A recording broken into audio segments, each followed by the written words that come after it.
حضرت نوح علیہ السلام کی قوم کو حضرت نوح علیہ السلام نے 1500 سال سمجھایا ہے. 15، کچھ لوگوں نے 950 سال لکھا ہے نا، اعلیٰ حضرت نے لکھا ہے 1500 سال عمر ہوئی حضرت نوح علیہ السلام کی. اللہ تعالیٰ بندے کو جلدی سزا نہیں دیتا، بلکہ قرآن مجید میں ایک جگہ رب کریم اس طرح بھی فرماتا ہے کہ جب بندے مجھے بھول جاتے ہیں تو میں ان کے لیے نعمتوں کے دروازے کھول دیتا ہوں.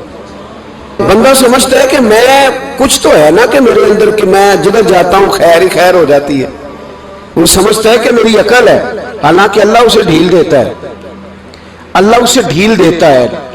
گناہوں کی سزا کے 3 طریقے. ایک ہے متنبع کرنا، تنبیہ کرتا ہے اللہ، بندہ متنبع ہو جاتا ہے، یہ اللہ کا بہت بڑا احسان ہوتا ہے. ایک ہوتا ہے مہلت دینا، اور ایک تیسرا ہوتا ہے اللہ خفیہ تدبیر کرتا ہے.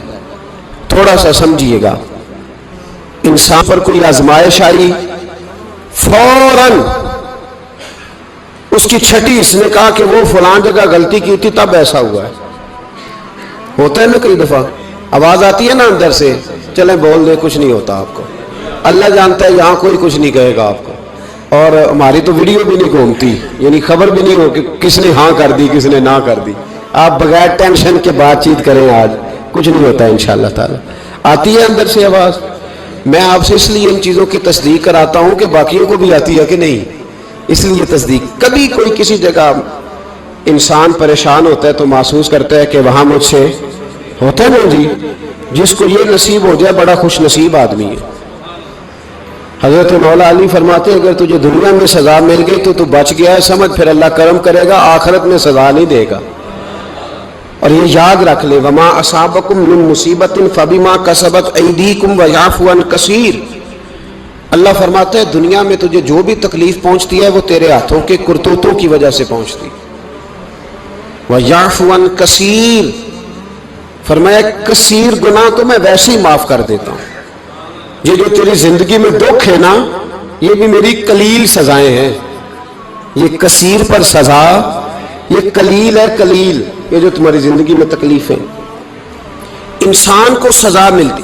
حضرت فضیل بن عیاض رحمۃ اللہ تعالی علیہ گھوڑے پہ بیٹھے تھے، گھوڑا شرارت کرنے لگ گیا، اچھلنے لگ گیا، کودنے لگ گیا. تو حضرت فضیل بن عیاض نیچے اترے، ایک کونے میں جا کے نماز کی نیت باندھ لی، 2 رکعت نماز پڑھی، پھر دیر تک استغفار پڑھتے رہے، روتے رہے، دعا کرتے رہے. واپس آئے، خادم عرض کرنے لگے حضور سمجھ نہیں آئی، گھوڑے نے تھوڑی سی شرارت کی، وہ بدکا ہے، آپ نے اس کو چھوڑا ہے اور چھوڑ کر کے آپ نماز میں لگ گئے. تو حضرت فضیل بن عیاض فرمانے لگے جب بندہ اللہ کی نافرمانی کرتا ہے نا تو جو چیزیں اس کی فرما بردار ہوتی ہیں وہ اس کی نافرمانی کرنے لگ جاتی. تو مجھے محسوس ہوا تھا کہ میں نے کہیں اللہ کی نافرمانی کی ہے، اس لیے ایسا ہوا ہے کہ میرے گھوڑے نے میری، تو میں توبہ کرنے لگا ہوں. اور اب دیکھتا ہوں بیٹھ کے بھلا کیا ہوتا ہے. میں نے سچی توبہ، حالانکہ مجھے یاد نہیں کہ میں کہاں بولا، پر کھری اور سچی توبہ کی. دوبارہ گھوڑے پہ بیٹھے تو گھوڑا بالکل صحیح ہو کے ساتھ چلنے لگ گیا. میرے بھائی جب یہ تنبیہ ہے اللہ کی طرف سے، یہ متنبہ کیا جاتا ہے کہ تو بعد آ جا. بہت ساری جگہوں پہ انسان کو وقتی طور پر اگر سزا مل جائے، نبی پاک علیہ السلام کی خدمت میں ایک صحابی آئے، بات مضبوط کر دوں، واقعہ سنایا ہے نا تو کچھ لوگ سمجھتے ہیں کہ یہ واقعہ ہے، تو میں ایک حدیث پاک امام بہقی کی لکھی ہوئی عرض کرتا ہوں. نبی پاک علیہ السلام کے ایک صحابی آئے اور ان کا سر پھٹا ہوا تھا، خون بہ رہا تھا. سرکار نے فرمایا کیا ہوا؟ عرض کی حضور ایک عورت جا رہی تھی، میری نظر پڑی، ابھی نظر پڑی ہے کہ میرے آگے ستون آ گیا تو میرے سر پہ لگ گیا. نبی پاک صلی اللہ علیہ وسلم نے فرمایا تیرے لیے خوشخبری ہے، اگر دنیا میں تیری غلطی کی تجھے سزا ملی ہے تو پھر رب تجھے قیامت میں سزا نہیں دے گا. پھر اللہ قیامت میں سزا، بعض گناہ ایسے ہیں جن کی یہاں بھی سزا ملے گی اور وہاں بھی ملے، لیکن میرے بھائی پہلی بات یہ ہے کہ اللہ تعالیٰ اس غلطی کی یہی سزا دے لے اور دعا فرمائے اللہ تبارک و تعالیٰ یہاں بھی معافی عطا فرمائے وہاں بھی معافی عطا فرمائے، اللہ درگزر فرمائے. لیکن میرے بھائی ایک تو یہ سزا، ایک سزا یہ ہوتی ہے کہ انسان جب گناہ کرنے لگتا ہے تو اللہ نعمتوں کے دروازے کھولتا ہے، مہلت دیتا ہے. 500 سال تک فرعون کو مہلت دی. کتنے؟ یہاں جو 5 سال حکومت کر لیتا ہے وہ کہتا ہے سب سے قابل میں ہی ہوں، مجھے مہلت ملی ہوئی ہے۔ 500 سال مہلت دی اللہ تعالیٰ نے، اور فرعون کی قوم پر پتہ عذاب کس طرح کیا ہے؟ ٹڈیاں مسلط کر دی اللہ نے۔ یہ گھومتی نہیں چھوٹی سی، ہم اپنی زبان میں اس کو کچھ لوگ مختلف ناموں سے یاد کرتے ہیں، کوئی مکڑی کہتا ہے، کوئی کچھ کہتا ہے، مسلط کر دی، جاتی نہیں۔ ان پر بنی اسرائیل کے ان مقابل جو فرعون کی قوم تھی ان پر الزام اس طرح کا عذاب آیا کہ مینڈک مسلط کر دی اللہ تعالیٰ۔ برتن کھولتے تھے اندر مینڈک نکلتا تھا، دنیا کی ہر دوائی استعمال کرتے تھے لیکن مینڈک نکل آتا تھا۔ تھوڑا سا سمجھا کریں چیزوں کو، ہمارے رنگ نہیں زیادہ گورے کہ ہم پر عذاب نہیں آتا۔ کوئی بہت زیادہ اللہ تعالیٰ معاف فرمائے دولت نہیں جمع کرا بیٹھے شاہی خزانے میں کہ ہم سے پوچھا نہیں جائے گا۔ یہ مہلت ہے، مہلت کو مہلت سمجھو۔ پھر جب پکڑ آتی ہے نا اللہ کریم کی، میں نے دیکھا ہے کروڑوں روپیہ، 6 اولادیں، ایک شخص کے بچے باہر سے آ رہے تھے، وہ بندہ بیمار تھا، مجھے کہنے لگا حضرت جی دعا کریں میں ان کے آنے سے پہلے مر جاؤں ورنہ آ کے مجھے مار دیں گے، دعا کریں۔ اتنی بے سکونی، کروڑوں روپیہ پڑا ہے تو یہ عذاب نہیں؟ کوئی ضروری ہے کہ پتھر ہی برسیں گے تو سمجھ آئے گی؟ یہ جو سگا بیٹا بوڑھے باپ کے قریب سے گزر جاتا ہے سلام نہیں لیتا تو اس کو عذاب نہیں سمجھتے؟ جی جو امت کی بیٹیاں، امت کی بچیاں، ہماری بچیاں ایک سال کے اندر 75 76 ہزار بچی ایک ڈویژن سے بھاگ کے شادی کر رہی ہے، اور ایک صوبے سے، تو اس کو آپ اللہ کا عذاب نہیں سمجھتے؟ یہ معمولی بات ہے؟ نہیں ہمارے رنگ ہو رہے، ہم بڑے سمارٹ ہیں۔ 1500 سال مہلت دی نوح علیہ السلام کی قوم کو۔ کتنے سال؟ بول کے بتائیے، بول کے دوبارہ بولیے۔ 1500 سال۔ کوئی آدمی اپنی سمارٹنس پہ خوش نہ ہو جائے کہ 20 سال ہو گئے میں تو نافرمانی بھی کر رہا ہوں، روٹی بھی پک رہی ہے، میں تو حرام بھی کھا رہا ہوں، پھر بھی سب ٹھیک ہے۔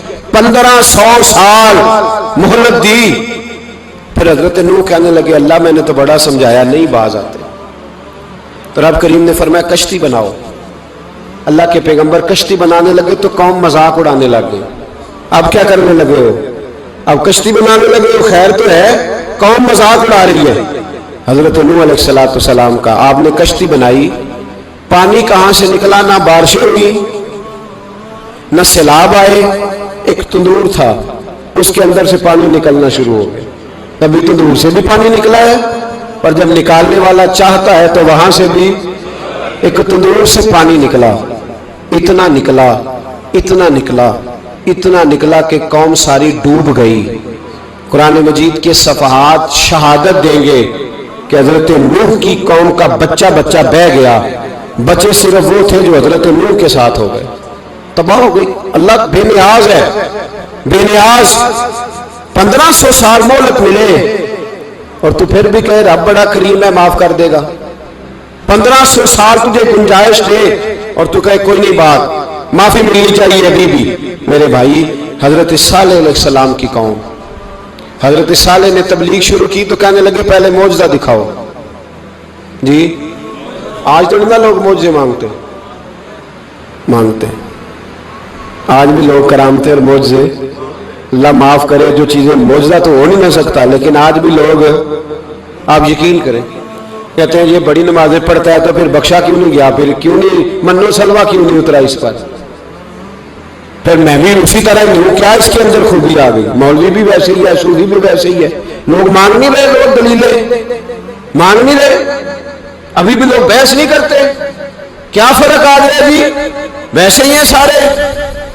اللہ تعالیٰ سے ڈرنا چاہیے، ہمیں سامنے والے کی طرف دیکھ کر صحیح ہونے کا حکم نہیں ہے، ہمیں اپنی اصلاح کا حکم ہے، اپنی طرف دیکھ کے اپنے آپ کو ٹھیک کرنے کا۔ الزام لگا کے گزر جانا اس کا کوئی مطلب سنو اور یاد رکھو۔ حضرت صالح علیہ السلام سے کہنے لگے پہلے معجزہ دکھائیں، تو حضرت صالح علیہ السلام نے فرمایا اونٹ کہاں سے پیدا ہوتے ہیں؟ کہا اونٹنی کے بطن سے۔ فرمایا آؤ میں تمہیں پہاڑ کے اندر سے اونٹنی پیدا کر کے دکھاتا ہوں۔ کہاں سے؟ پہاڑ کے